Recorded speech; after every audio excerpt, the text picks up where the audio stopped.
Good morning mga ka-abroad, mga ka-ex-abroad.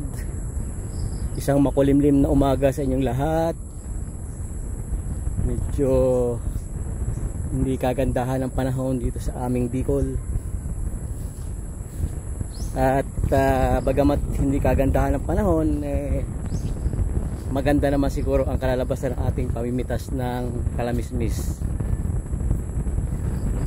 First time nating pipitas dito sa ating kalamismis na nung isang araw lamang, isang linggo ay babago pa lamang namumulaklak.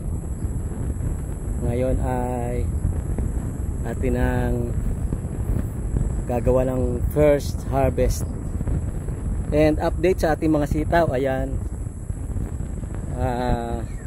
kumakabag na sila. Ayan, gumagapang na.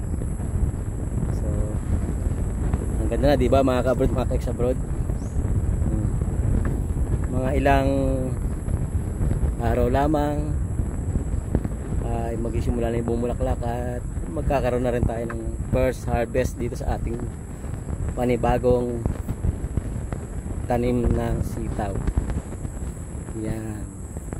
And siyempre bago yan ay balik muna tayo sa pamimitas ng puro pagulong. Ang tawag dito sa amin talaga, ang kilalang tawag dito sa amin ay pagulong. Nasaan na ba yung mga bunga nito?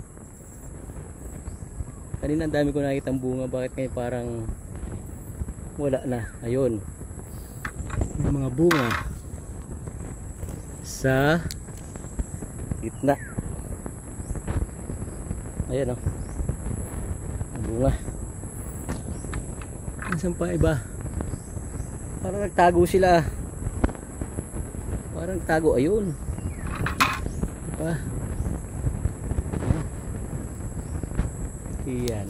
Malaking bagay din yung mayroon kang itinanim. Sabi nga pag may itinanim ay may aanihin.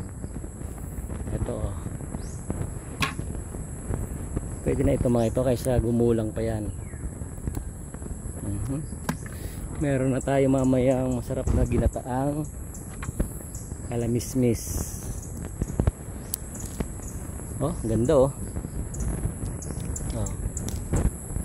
Mga ka-abroad, mga ka-ex-abroad, hindi masamang magtanim. Ang tawag dito, tanim and forget. Kahit sa gubat mo itanim, ipabayaan mo lang, pag mga ilang panahon lang makaka-harvest ka eh. Oh, ganda na oh, diba? Yan lang mga ka-abroad, mga ka-ex-abroad dito sa probinsya. Kailangan lang ay masipag kang magtanim-tanim at bibiyayaan ka naman ng pang-ulam. So ayun nga, medyo mangilan-ngilan pa lang ang bunga, hindi pa ganoon ka singkad, sabi nga. Pero at least ay meron tayong magugulay. May magugulay na tayo kahit papaano. Mga ka-abroad, mga ka-ex-abroad, after ng pamimitas, ito ang nakuha natin. Tingnan natin ating timbangin. Oh, piya. Tingnan natin kung mga kalahating kilo man lang tayo. Ayan.